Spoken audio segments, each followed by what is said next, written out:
Well, good morning, Cornerstone, again. Good to see you. This is our midweek update that we've been putting out for a couple weeks now, and we just want to cover a couple things. These are intended to be short, quick, and to the point. So the first thing CJ and I talked about is it might be encouraging. We've seen you guys do this naturally on Facebook, so we thought maybe we can encourage it more. Sharing the silver lining. And what I mean by silver lining is that this, not being able to have Easter and come in the morning to church is not ideal, but there's been silver linings we've been hearing about, and we thought it'd be cool to share those because regardless of whether we met in a building or not, we still celebrated Easter, the resurrection of Jesus Christ. So with that, CJ and I were both going to share a silver lining we had and then encourage you guys to go into our Facebook page and just share, hey, this was a silver lining. Now, there is a post on our Facebook page that people have been commenting underneath. Feel free to find that if you want, or just post it directly to the wall saying, hey, this was kind of special about this year's Easter, and that could be encouraging. So, CJ, go ahead and share yours. Yeah, so for me, it would probably be that Easter is normally a really typically busy day, right? It's a good kind of busy. We're excited. There's a lot of buzz in the air, but it is busy nonetheless, and I don't get to be at home at all. And this Easter was just kind of different where I got to slow down in the morning, make breakfast with the family, spend time with the family, enjoy the service as best I can through the television, online. And that was just kind of special to be able to do something different and intimate with the family, I think. Right on. For me, it was we got up in the morning and were able to watch the sermon on TV, which obviously for two reasons isn't ideal. One is I want to be with my church family, and second, it's my face and my voice, and I have a hard time listening to that.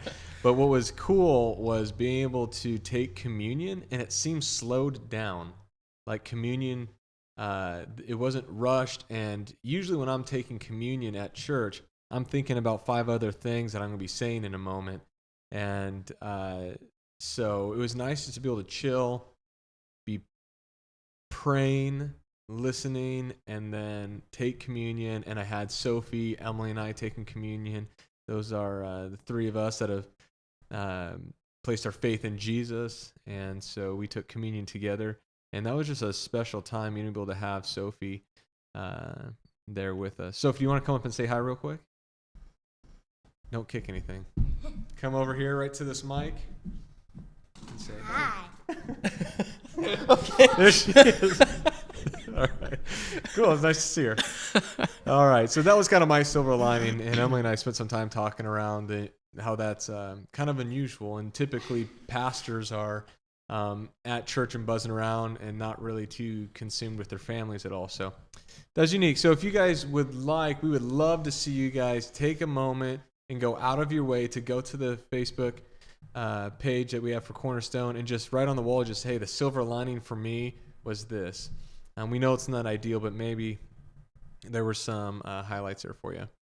The second thing we want to talk about is we've had some people that have missed the Good Friday service, but got the sunrise service and the Sunday morning service, or they got the Good Friday and the sunrise service, but they didn't see the main service on Sunday morning. So what I wanted to encourage you to do, we sent out an email this morning that have all the YouTube links for the Good Friday service, the sunrise service, and the Sunday morning service. So what we want to be able to do is put these links also in the comments below this video, so you can go and you can click on those, you can catch up on those things and catching those services maybe you missed.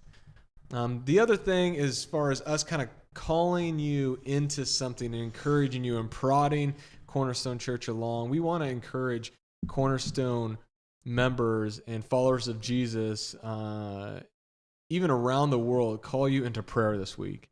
And for people that go to Cornerstone, we would ask that you be praying for Cornerstone leadership, pastors and elders, for the staff, for small group leaders, for members, for visitors, also just for the county residents, the people that live in our county, be praying for them.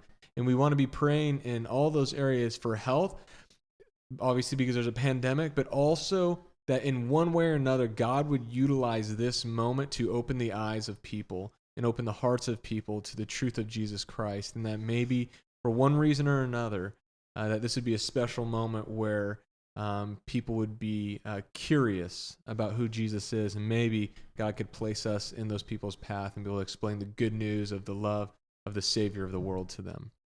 So be praying this week. That's our challenge for you. And then lastly, and least important, that's debatable. That is CJ debatable. is going to talk a little bit about this challenge we had last week, this little fun part that we try to add in these videos for the impersonation of Pastor Bryan. Yeah, so actually, Pastor Bryan has been enjoying it so much that he asked that we would extend it out another week. So you have 7 more days to get your clips in. They could be a video, they could be an audio clip, they could be a picture, but however you want to impersonate Pastor Bryan, get those into the Cornerstone Facebook page or to my email, or you can text them to me, however you want to get them in. There is a $100 gift card for Starbucks on the line. Isn't that what you said? Oh, $10. $10 Starbucks gift card on the line in this competition. There's already been some entries, so you have 1 more week to get those in. Well, there you go. This just brings for me like some ideas for what we can do with CJ in the following weeks. But anyways, there you go with that. Get those in. So next Tuesday's the deadline, and then we will be showing those in next week's update. They'll be included in the update. So if you put in a video that's appropriate, it's going to make the cut for the next midweek update. Also, just to create some excitement for further midweek updates, we're going to try to utilize this time even better by bringing in some of our staff and some of the people that you'll see around Cornerstone, whether it's sweeping floors and vacuuming floors, or small group leaders or music ministry people or whatever. Start bringing them in and doing some interviews and some fun things with them also, just to kind of better get to know some of the people you see around Cornerstone. Also, just trying to better utilize these midweek updates in even a greater capacity than we already do. So with that, that's all we got for today. We love you and care about you. As always, if you need anything, reach out to us, let us know. We're here to meet needs as well. So we love you guys, and we'll see you guys next week.